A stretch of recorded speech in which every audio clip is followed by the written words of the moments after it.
Good morning, everyone. I'm Shauna Dorsey with the Exarban Foundation, and I oversee Intern Nebraska or InternNE powered by Exarban. And I'm here with my co-host. Michaela Samney with Grand Island Senior High, and I handle all of our work-based learning, including internships here at Grand Island Senior High. Yes, awesome. So Rose Baker will be joining us momentarily. But yeah, so welcome. We're just gonna go on mute for just a moment and off video for just a bit while Rose joins us on this call. So we're excited to have y'all here and look forward to your questions, but we'll be back in just a moment.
Hi, Rose. Oh, hi. Welcome. Good to see you. We have a pretty good group here today, so we're excited to have you here. Michaela and I just did intro, so if you'd like to introduce yourself and kick us off, that would be great. Yeah, my name is Rose Baker. I'm with the Nebraska Department of Economic Development. I've been with the department for about 10 years in various roles, and currently I am the talent team manager, which means that we get to deal with workforce issues every day, all the time. So excited to be here this morning. Thanks, Shauna. Thank you, Rose. Okay, so the Q&A is open for attendees as you have questions, but Rose, I believe you just wanted to kind of like walk through the grant today, and I know we're in the middle of an application cycle that ends on November 27th. So yeah, if you want to just kick us off. Yeah. Mhm. So what I was hoping to do is just go through our program guidelines there.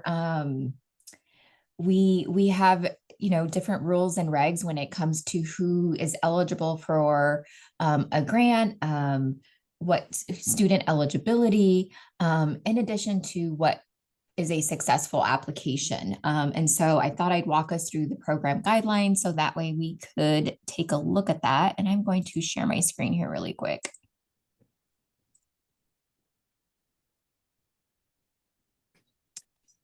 So these program guidelines are on the Intern Nebraska website. This is where you can find them. This pretty much has all of our eligibility requirements. So who is eligible? Any business is really eligible with the exception of those who are receiving funds through taxation. So really that just means other state agencies are not eligible to apply for grant funding, or universities or municipalities, they are not eligible. We have found some workarounds for some of our public schools. If they have a foundation, they could apply through the foundation. But overall, any organization that is receiving funds through taxation is not eligible. We do require that if you are going to apply, that you have to provide at least the state minimum wage. Something that comes up a lot is if you are going to be providing a salary or a stipend, or if you are going to hire as a 1099, especially, a 1099 would not be eligible. That just means that the student is actually self-employed and not interning with your organization. So 1099s are not eligible. And then when it comes to the stipends and salaries, we still prefer the hourly wage. It is a legislative requirement. And so we have to ensure that we are following it, which is why we like to see the hourly wage and prefer not to do a stipend or salary. The internship has to be completed here in the state of Nebraska, and the student must reside in Nebraska. And especially for the folks that are in the Omaha area, something that comes up is if the student is living in Council Bluffs, that is Iowa, that is not Nebraska. So again, I just want to reiterate that the internship must take place in Nebraska, and that the student must also reside in Nebraska. And the reason being is that the intent of the program is to have folks remain in Nebraska. Who is eligible? And I'm going to go through it quick because I just realized we're short on time.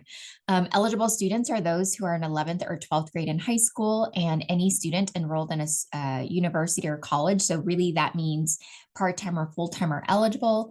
And then any student who graduates from high school or college within the last 12 months and begins their internship, they are also eligible. And I feel like that third eligibility requirement, our employers don't take advantage of that enough. So I want to stress that if they have graduated and start that internship, they are eligible. The student must start their internship on or after date of application. So we do have a InternNE requirement. So if it is a student that you have had interning with you before you submitted that application, they would not be considered InternNE and would not be an eligible student. We can fund up to $7,500 per student, and it is a 50% reimbursement, and it is a one-time reimbursement on the back end. So you will expend or incur $15,000 worth of costs in order to receive $7,500 per student. You can request up to 25 students, but you have to have at least that number of FTEs in order to request that many. If you only have 2 FTEs, you can only, maximum amount you can request is 2. What is eligible for reimbursement? Wages for those employers who have less than 100 full-time equivalent employees. I should probably not use an acronym, but if you have less than 150 full-time equivalent employees, then that means that you are eligible for wage reimbursement. All organizations, regardless of FTEs, you are eligible for tuition reimbursement, internship housing, transportation costs, internship recruitment costs, and administrative costs. And we do just sort of have a brief breakdown of what that might look like for each of those categories. I do want to just mention that ineligible costs would be things such as equipment costs, so laptops, swag, merchandise. Internal events are also not eligible. So what that means is if you would like to take your students out golfing and it is a event that you guys are holding, we would not reimburse you for that. On the job training. So if you have a manager or supervisor who is working with the student, mentoring the student, or supervising the student, their time is not eligible for reimbursement. And then alcohol, food, and items such as that is also not eligible for reimbursement. We do have 4 application cycles a year. I cannot stress enough how important it is to review those timelines and see what is the best time for you to submit an application. The application start date is when we begin to accept applications. The application cycle deadline is when we will, after that date, we will no longer accept applications. Notices of award and denial usually happen the last week of the following month. And then the contract start and end date, those are the contract periods of when you can incur in costs and request reimbursement. I went through it really quick. Does anybody have any questions regarding those program guidelines? Not seeing any questions. You can keep going. Okay, perfect. I just want to chat about what potentially makes a successful application. I actually just want to pull it up here. I'm going to stop sharing. And pull up the application really quick.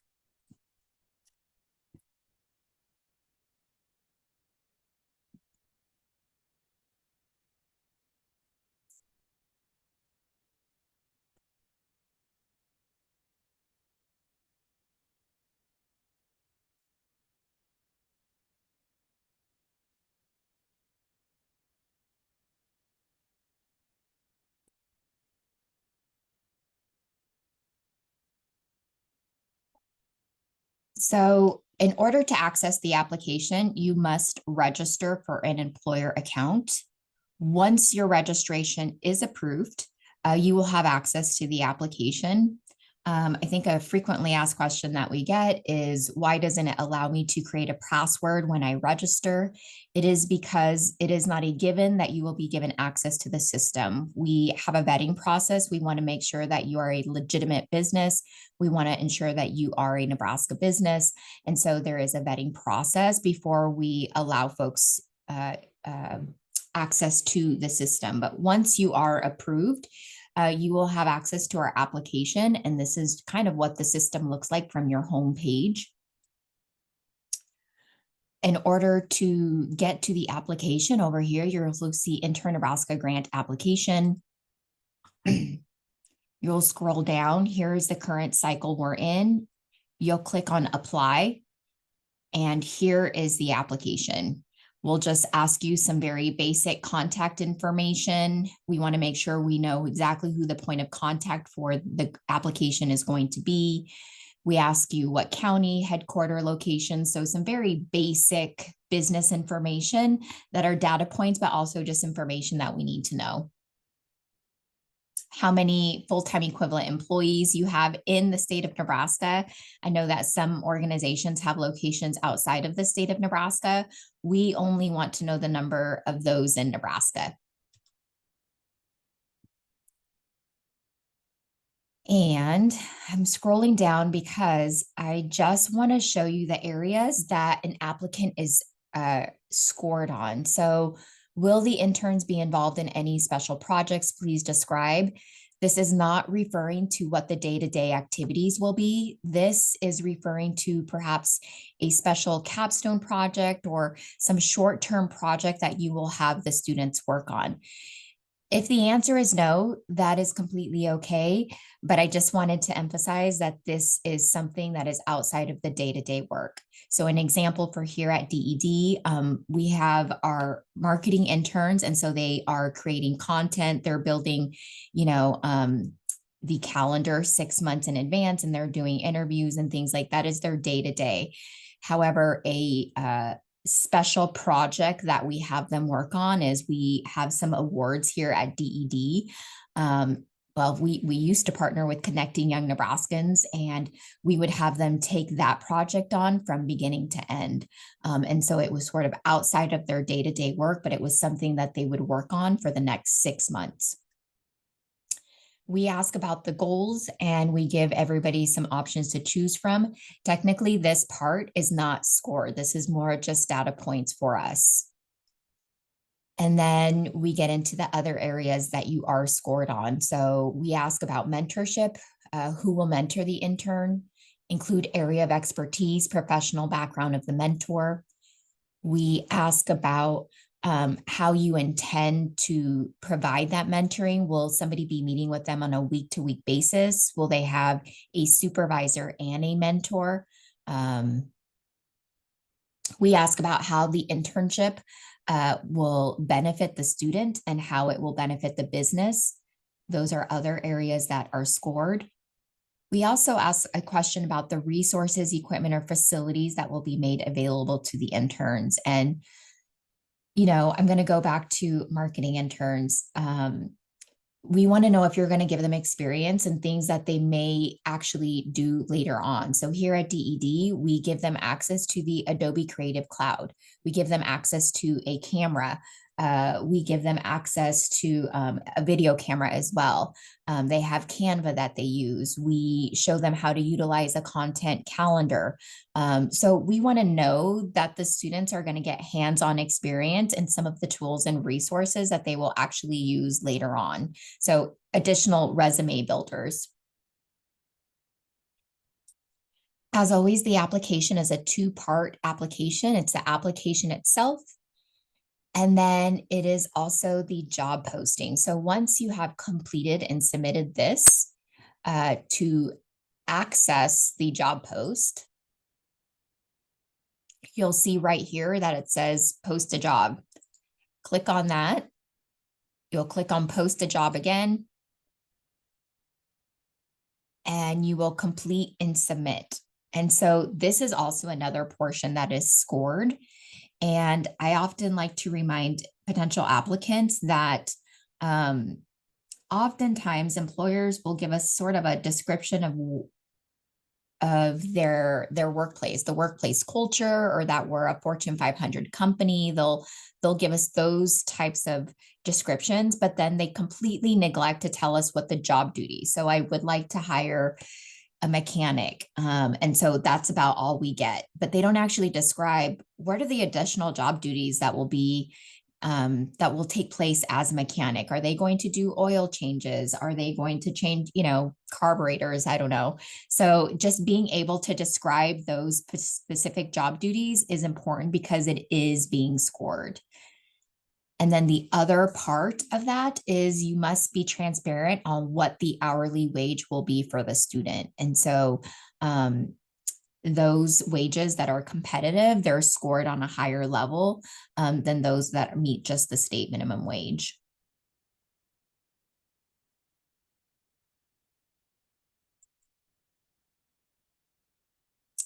I went through it quick. I've got 8 minutes left to see if anybody has any questions. Yeah, and here we go. We got one. So it says, does a nonprofit have the same access to the program, and are there limitations? Yes, you have the exact same access to the grant program. Nonprofit organizations are definitely eligible to apply. We definitely encourage it. And I will say that at times we will look at those applications just a little bit different, just because we know that for-profit organizations and nonprofit, the needs are different and the way that you operate is different as well. Okay, can the application be saved as it's completed if it can't be completed in one setting? Yes, so you are able to save that application if it's not fully complete. The one thing that I will say is that you just want to make sure that you actually submit it. Sometimes we do have employers who will save it, but not go back and officially submit it. We do have Katie who has started entering the wonderful world of Intern Nebraska, and she has actually been downloading those applications and reviewing those applications and sending out some follow-up emails to let those folks know who have officially submitted. She's sending you an email to let you know that you've officially submitted. So if you don't get that email within a week, feel free to email us because it maybe means that you didn't officially submit. Okay, no additional questions at this time, but if people have any follow-up questions, what should they do? Yeah, they can reach out to myself. We also on the team here at DED, we have Adam who handles all of our reimbursement. So I'll say he's pretty much the reimbursement expert. If you have questions regarding the internship that you're going to provide and what would be eligible for reimbursement. He's a great resource because he will let you know yes or no, but he will also tell you the types of documentation that we'll need in order to process that reimbursement. And then Katie, she's relatively new, so she's still learning, but she is also somebody that you can reach out to, and I can provide Shauna with that contact information. And then clearly the Exarban Foundation is another great resource. They pretty much have most of the answers as well on what our application guidelines are and what our program guidelines are. And Shauna and Megan are the two resources. Yes. Yep, and Katie in Scottsbluff, if you're in Western Nebraska, she's great too, for sure. Next question is there any low-hanging fruits, or I'm sorry, not fruit. Are there any low-hanging, I added fruit. Are there any low-hanging opportunities to get the word out? So how can, I think what the question is like, how can the Nebraska community help support? Yeah, I don't know if Shauna, if you want to talk about some of the things that Exarban Foundation has created in order to market the program. I think you guys have some resources available. Yeah, definitely on our side. And we are trying to put more materials in the hands of the community so that you can become ambassadors of the Intern Nebraska program as well. So if you go to internneb.org, I'll throw it in the chat, but internneb.org, and then click on the community tab at the top. There's a communications kit that has a ton of one-pagers that basically cover the guidelines Rose went over, but just in a brief format so that you can easily share and understand what the program is. So, go ahead, Rose. I was going to say, in addition, I think that, it's coming up more and more. So we'll have some one-pagers that you can provide to employers.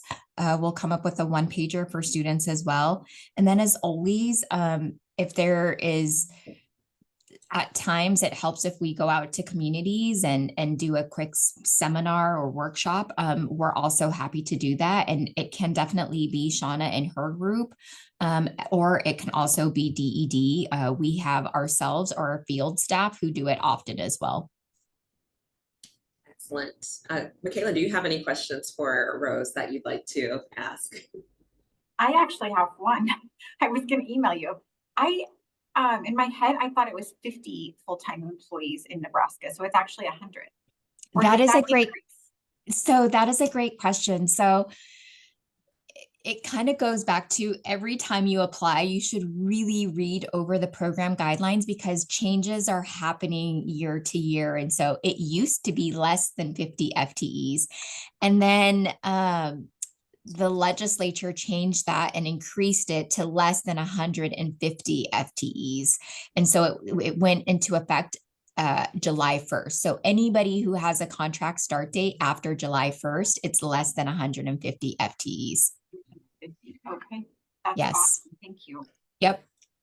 So it's always a good idea to check back to see whether or not there are any changes. Excellent. Before we wrap up, I do want to share this communications page really quick with you guys.